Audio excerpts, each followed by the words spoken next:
This channel does not promote any violent, harmful, or illegal activities. All content provided by this channel is meant for an educational purpose only. বাহ এবার হয়েছে স্বাদ। হ্যাঁ, অপূর্ব স্বাদ। এমডিএচ এর চাঙ্কি চাট মশলা জীবনে আসল স্বাদ জাগলো। আসল মশলা এসএস এমডিএচ।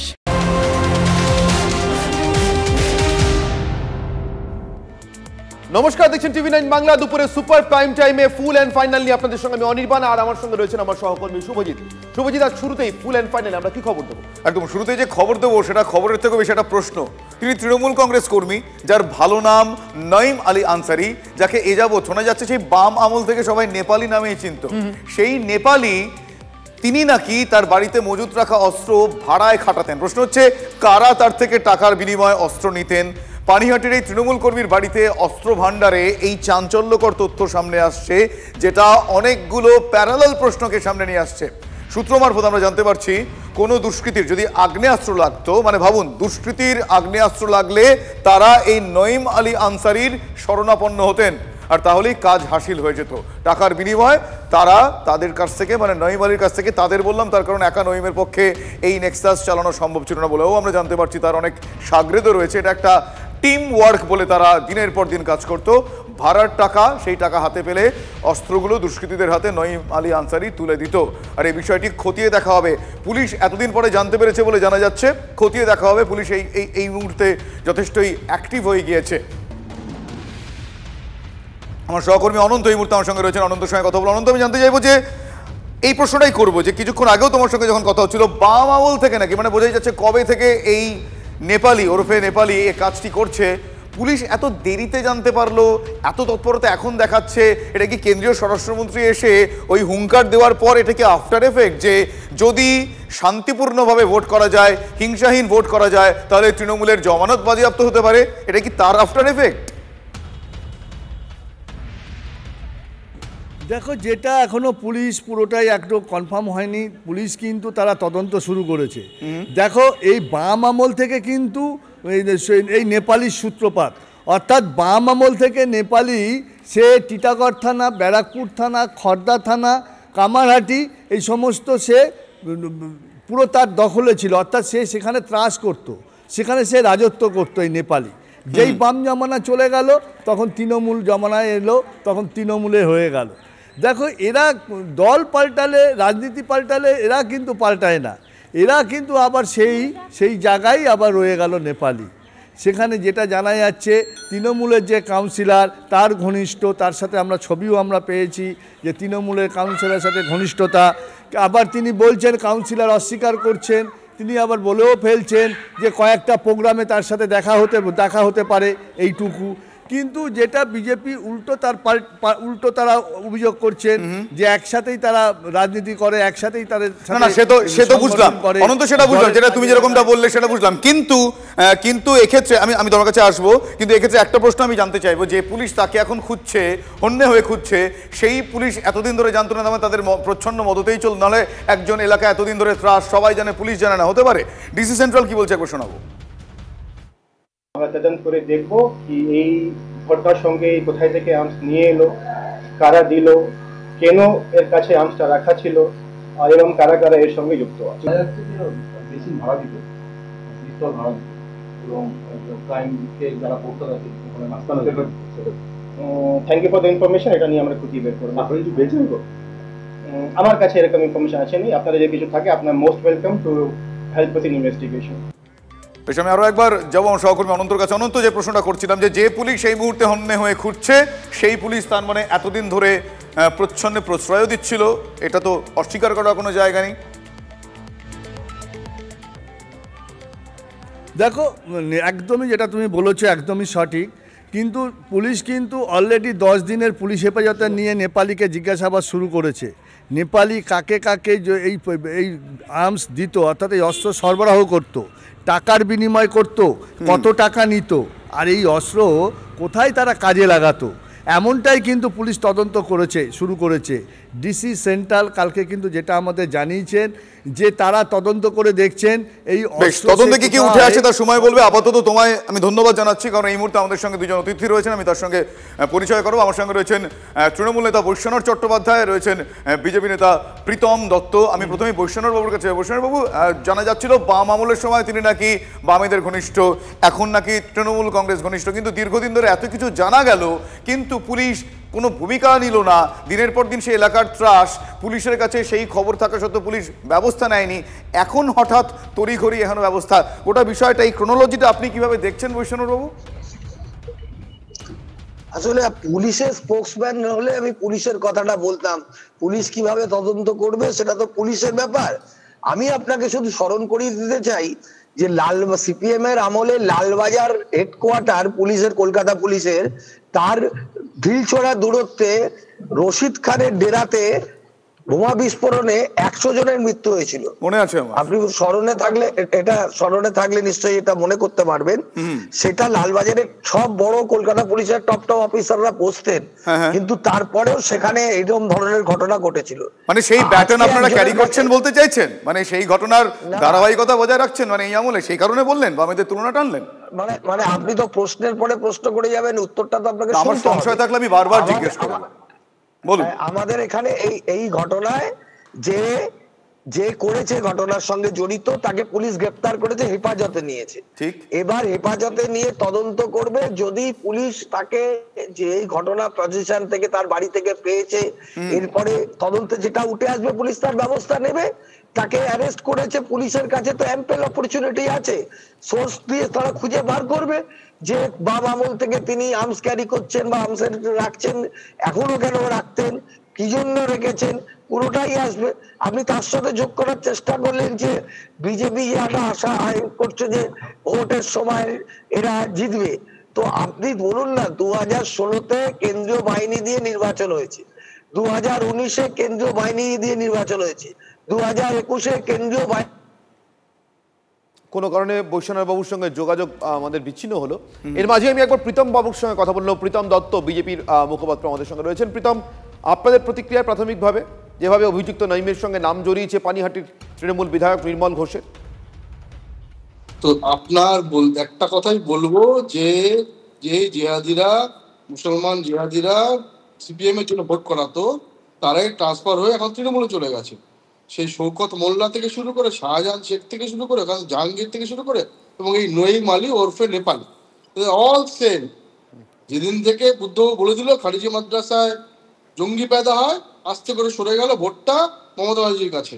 মমতা ব্যানার্জি সেটা খাপ করে ধরে নিল, এবং ধরে নিয়ে এই যে সন্ত্রাসীগুলো, এই যে নঈম আলী, শৌকত মোল্লা, জাহাঙ্গীর, শাহজাহান শেখ, সব সেম ভাবে উপযুক্ত করার চেষ্টা করলো।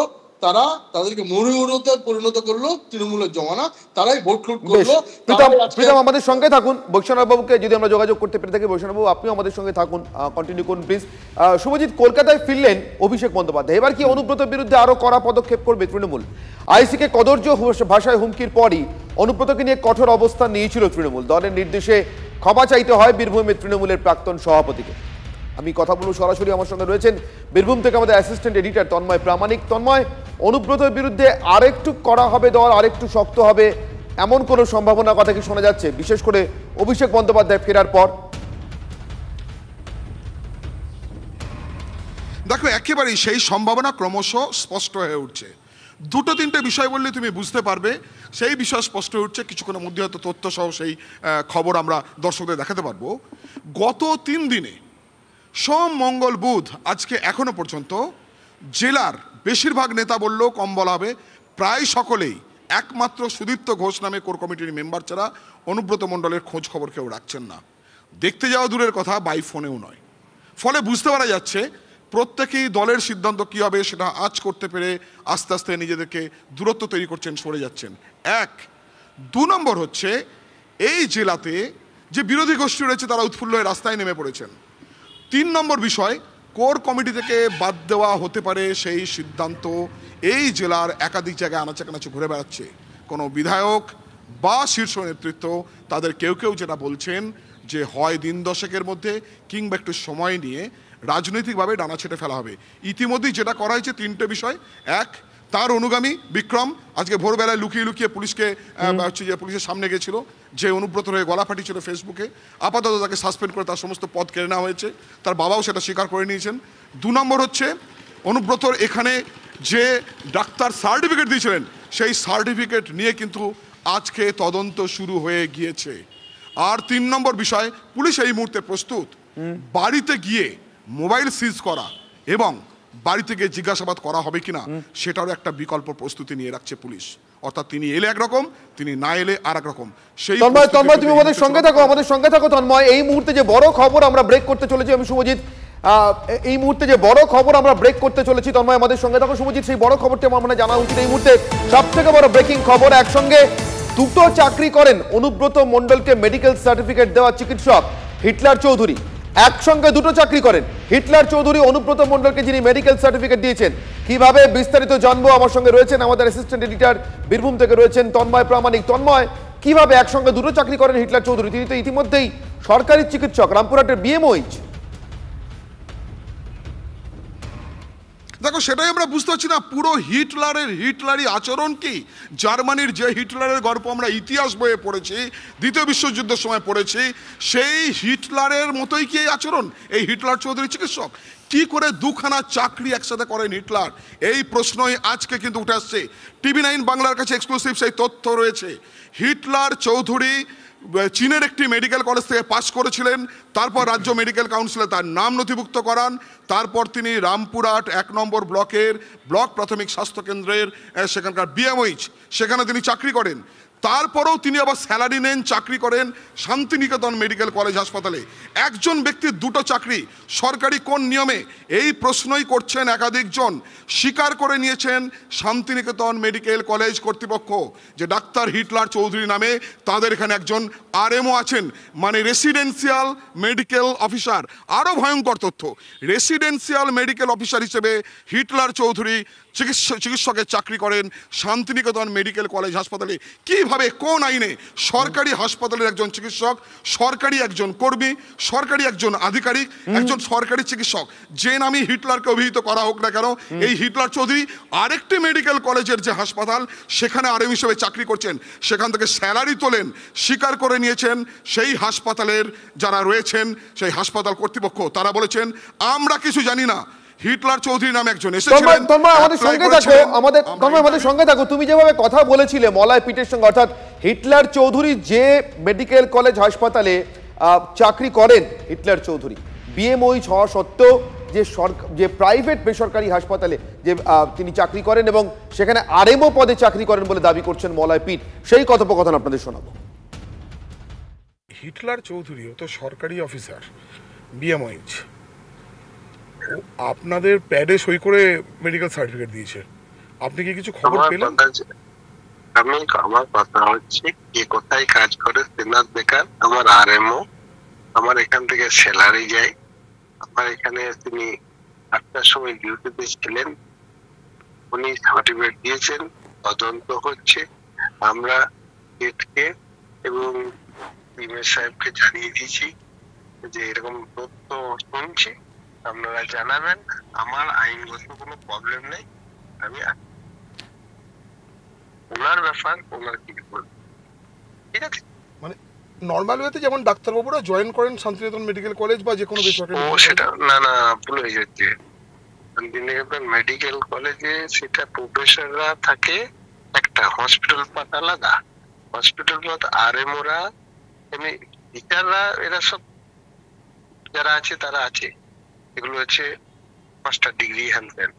আরএমও কিছু রিক্রুট হয় 5টায় কাজ করার জন্য। উনি ওখানে রিক্রুট হয়েছিলেন হসপিটালে, উনি আরএমও হসপিটালে, উনি মানে সন্ধ্যে দিকে কাজ করেন। হ্যালো, আচ্ছা, এবার তেনার পারমিশন আছে কিনা ওটা তো স্টেট বুঝবে, আর তিনি বুঝবেন। আপনারা আপনাদের আইন অনুযায়ী ওকে স্যালারি দেন, ও যেমন জয়েন করে, ও যেটা করে আমার। হ্যালো, আইনে আমি চলি।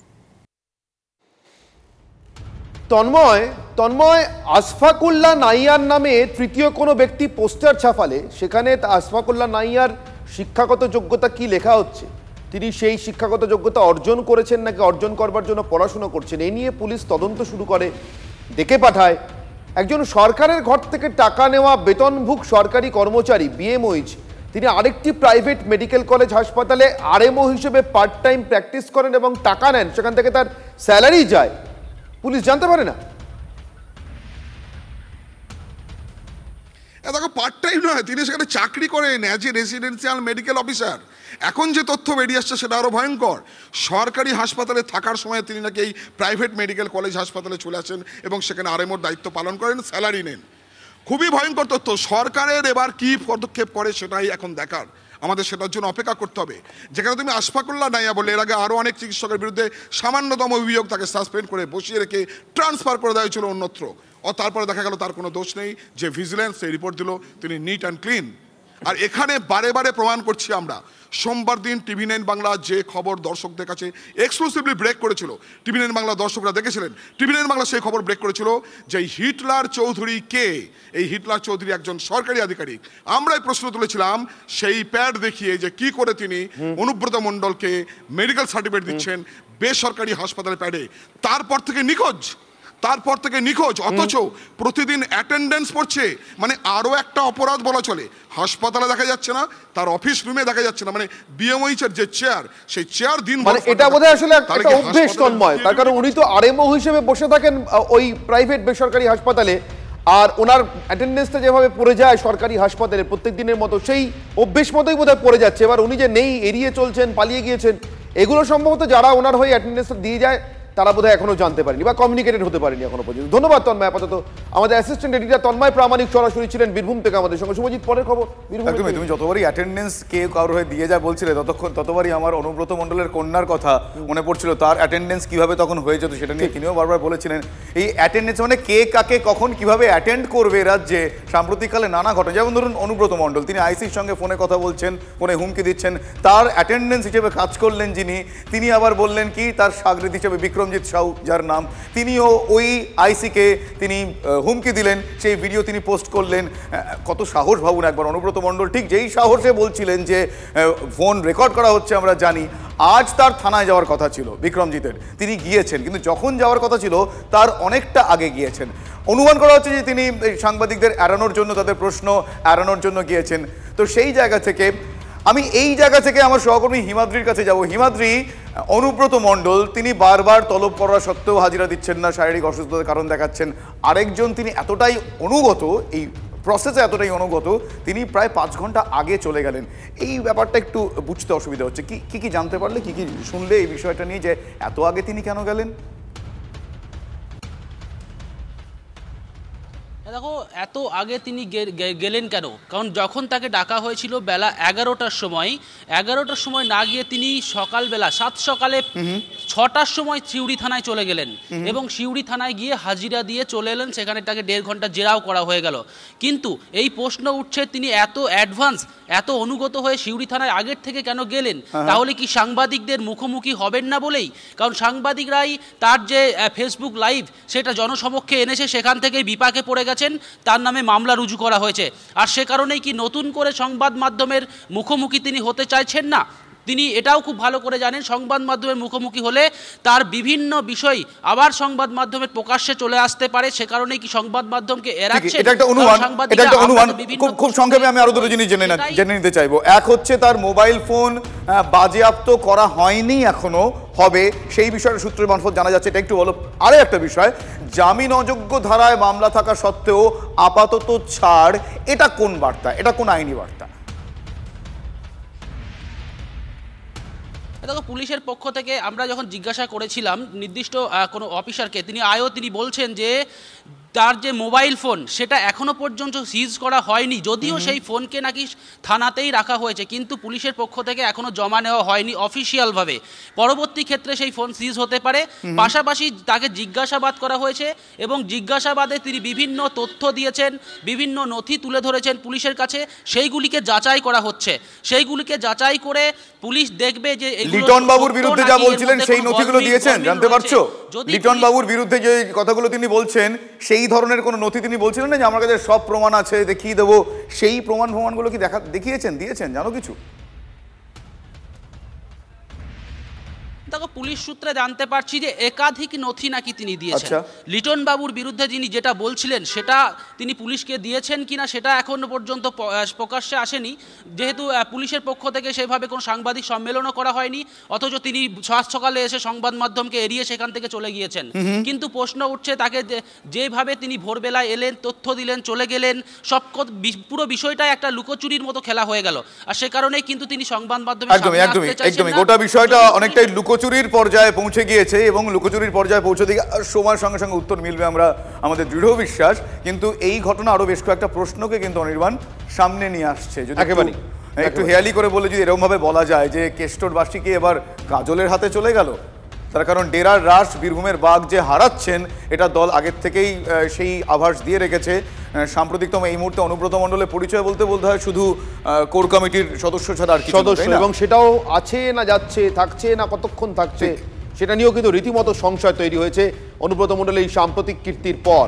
কাজল শেখের সঙ্গে দেখা করলেন অনুব্রত মণ্ডলের একাধিক অনুগামী। সাঁইথিয়ার বনগ্রাম পঞ্চায়েতের উপপ্রধান তুষার মণ্ডলের দাবি, এর আগে একাধিক সমস্যা নিয়ে অনুব্রত মণ্ডলের কাছে গেলেও কোনো সমাধান মেলেনি, তাই তারা জেলা সভাধিপতি কাজল শেখের সঙ্গে দেখা করছেন। পাশে থাকার বার্তা দিয়েছেন কাজল শেখ। অনুব্রতর ঘর ভাঙছে কি? যেখানে আমরা দেখেছি যে তৃণমূল কংগ্রেসকে আগামী দিন আরও আগিয়ে নিয়ে যাওয়ার জন্য আমরা কেষ্টদার কাছে যেও কোনো কাজ করতে পারছি না বলে আমরা নেতৃত্ব পরিবর্তন করতে বাধ্য হয়েছি। আমরা অনুব্রত বাবুর অনুগামী ছিলাম এবং যে নাই সেটাও নয়, আমরা অনুব্রত বাবুকে ছেড়ে এসেছি সেটাও নয়। আমরা তৃণমূল দল করি, আমরা কোর কমিটির পাশে আছি। আমাদের একটা সামান্য সমস্যা ছিল, যেটা আমরা দলীয় যে মেম্বার বা আমরা যে বুথের সভাপতি ছিলাম, আমাদের ওখানে যে কিছু মিটিং মিছিল হলে আমরা জানতে পারছিলাম না, সেটা আমরা কেষ্টদাকেও বারবার বলেছিলাম। কেষ্টদাও বিষয়টা দেখছিলেন, কিন্তু কোনো উপায় আমরা দেখতে পেলাম না। সেই হিসেবে কাজলদার কাছে আমরা শরণাপন্ন হলাম। বলছেন যে অনুব্রতর কাছে গিয়েও কোনো হেল্প পাওয়া যায় না। দেখুন, সেটা তাদের বিষয়, কিন্তু আমাকে হেল্প করার জন্য, আমাকে সহযোগিতা করার জন্য মাননীয় মুখ্যমন্ত্রী মাননীয় মমতা বন্দ্যোপাধ্যায় এবং আমার দলের সেনাপতি অভিষেক বন্দ্যোপাধ্যায় বীরভূম জেলার সভাধিপতি আসনে বসিয়েছেন বীরভূম জেলা উন্নয়নের স্বার্থে। সেটাই আমি নিঃস্বার্থভাবে করে চলেছি, করে যাব।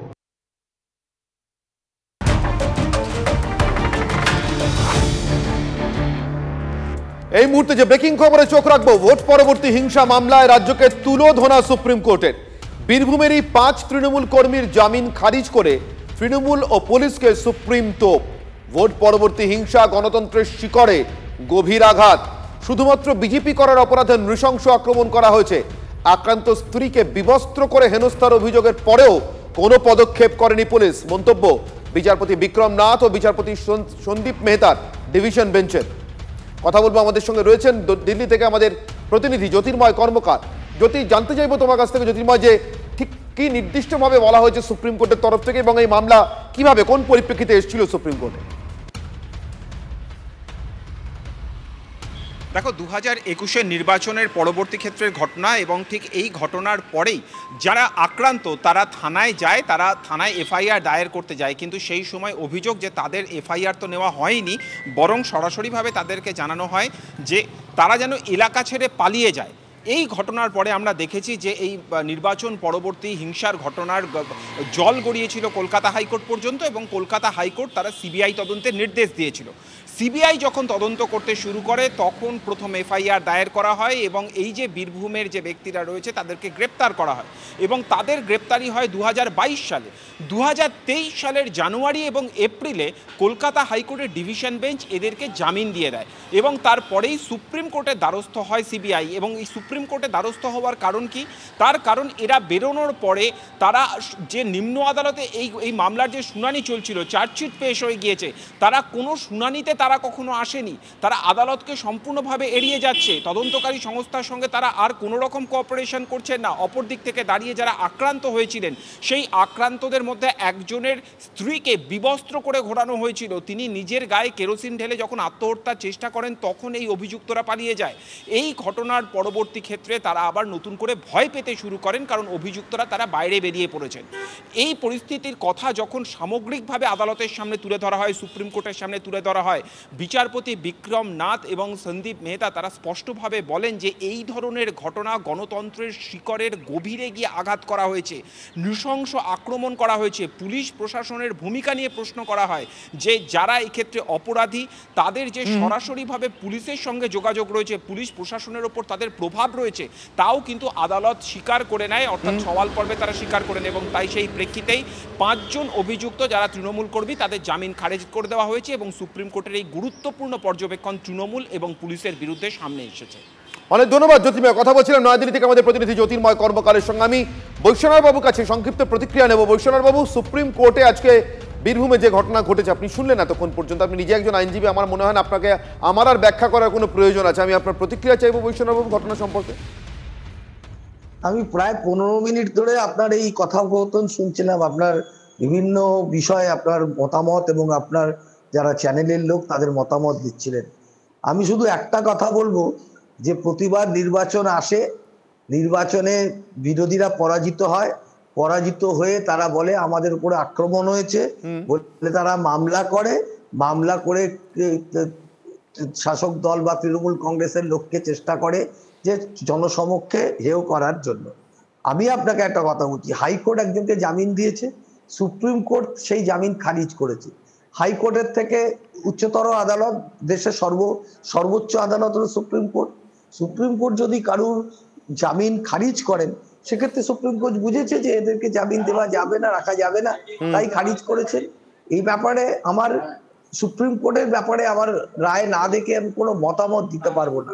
তবু শুধু এটা বলবো যে এদের কেবলমাত্র একটাই উদ্দেশ্য যে কি করে বিভিন্ন ভাবে তৃণমূল কংগ্রেসকে জনসমক্ষে হেয় প্রতিপন্ন করবার, এবং তার জন্য তারা বিভিন্ন মামলা করেন। কিন্তু যতবার নির্বাচন হয়েছে, যতবার কেন্দ্রীয় বাহিনীকে নিয়ে আসা হয়েছে, যতবার কেন্দ্রীয় বাহিনীকে দিয়ে 8 দফায় নির্বাচন হয়েছে, ততবারই কিন্তু তৃণমূল কংগ্রেসই জয়ী হয়েছে এবং লাস্ট লোকসভা নির্বাচনেও তৃণমূলের সংখ্যা বেড়েছে। বেশ, বৈষ্ণব আমার সঙ্গে থাকুন। প্রীতম দত্ত বিজেপি মুখপাত্র আমার সঙ্গে রয়েছেন। তৃণমূল কংগ্রেসের পক্ষ থেকে বলা হচ্ছে, প্রীতম আপনি শুনলেন এরপরেও, যে এই গোটাটাই বিরোধীদের চক্রান্ত, মাত্র শুধুমাত্র তৃণমূল কংগ্রেসকে মেলাইন করবার জন্য এবং তাদের নির্বাচনের জয়ে, যে জয় তারা বারবার পাচ্ছেন, সেই জয়কে কালিমালিপ্ত করবার জন্য।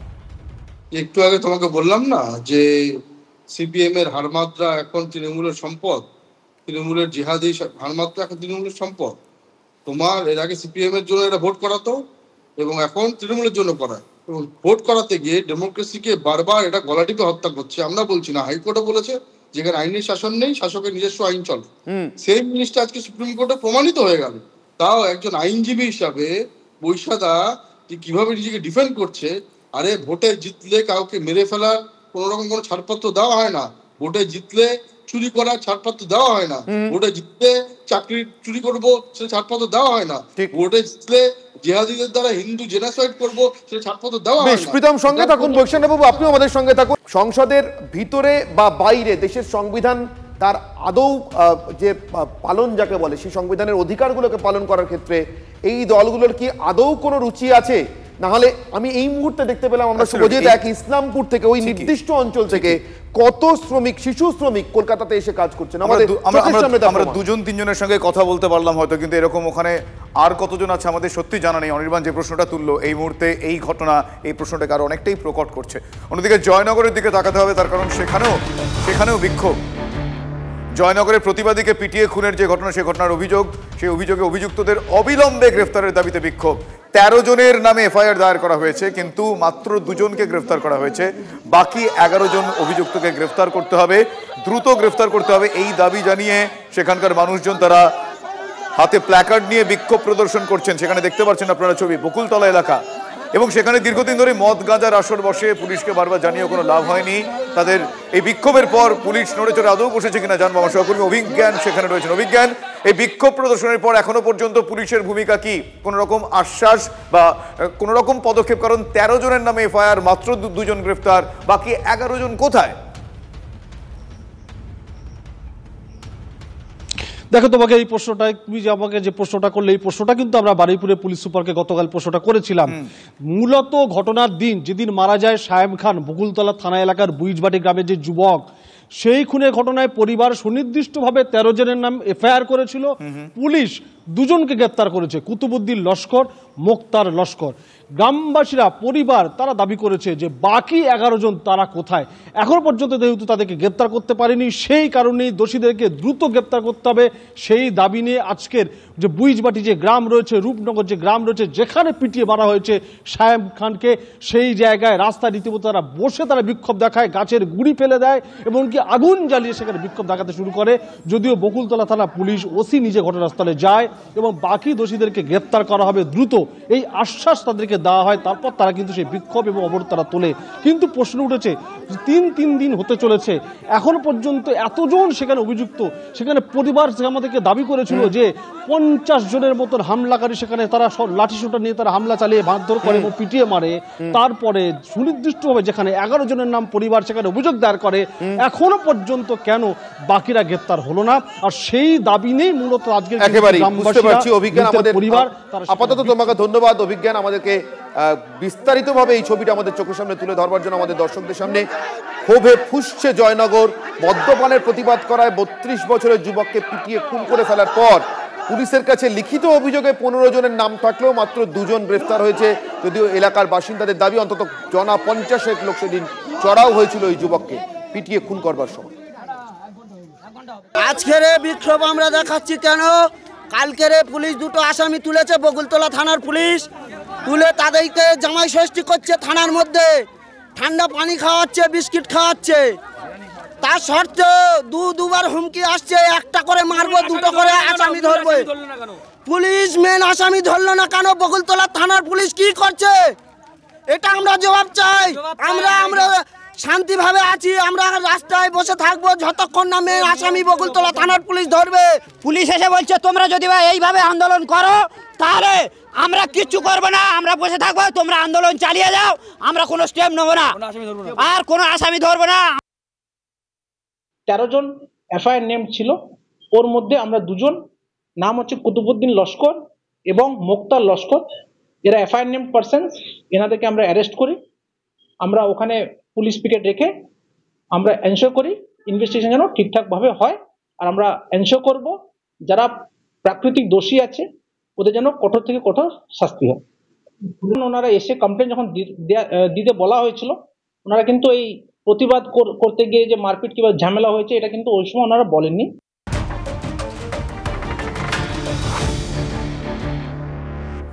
অন্যদিকে আরও একটা আপডেট, তৃণমূল কংগ্রেসে যোগদান করেছেন বর্ষিয়ান কংগ্রেস নেতা শঙ্কর মালাকার। উত্তরবঙ্গে আবারও ধাক্কা খেতে চলেছে কংগ্রেস, এ কথা বলাই বাহুল্য।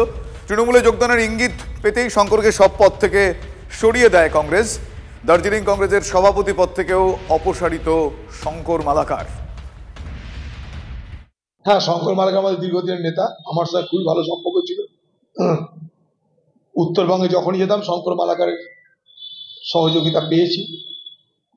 সে আমাদের পার্টির একটা বড় উত্তরবঙ্গের একটা রাজনৈতিক ব্যক্তিত্ব। তিনি চলে যেতে তৃণমূলে দুঃখ পেয়েছি, জানি না কেন গেছে, কিন্তু তিনি আর কংগ্রেসে নেই এটা ভাবতে আমার কষ্ট হচ্ছে, দুঃখ হচ্ছে।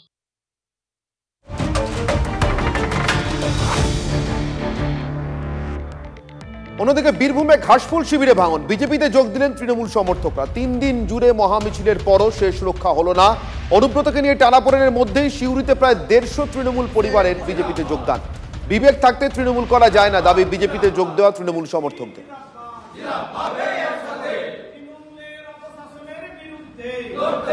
মানুষের যদি সাধারণত একটুখানি বিবেক বংশায় তাহলে সে কোনদিন তৃণমূল আর করতে পারে। মন থেকে তো বিজেপি করতাম, কিন্তু কিছুদিনের জন্য তৃণমূলে যায় মানসিক চাপ বা দ্বিধাগ্রস্ত হয়ে আমার শরীরটাও ভেঙে যাচ্ছে। মা মাটি মানুষের কথা বলে, মায়েদেরকে কুৎসিত অপকথা কুকথা বলে, সেই দলের প্রতি নেতৃত্বহীনতায় ভুগা দলের প্রতি মানুষের ভরসা রাখতে পারছে না। মা মাটি মানুষের কথা বলে, মায়েদেরকে কুৎসিত অপকথা কুকথা বলে, সেই দলের প্রতি নেতৃত্বহীনতায় ভুগা দলের প্রতি মানুষের ভরসা রাখতে পারছে না। আরে কম দে কিন্তু খাঁটি দে। MDH কাশ্মীরি লাল লঙ্কার গুঁড়ো। MDH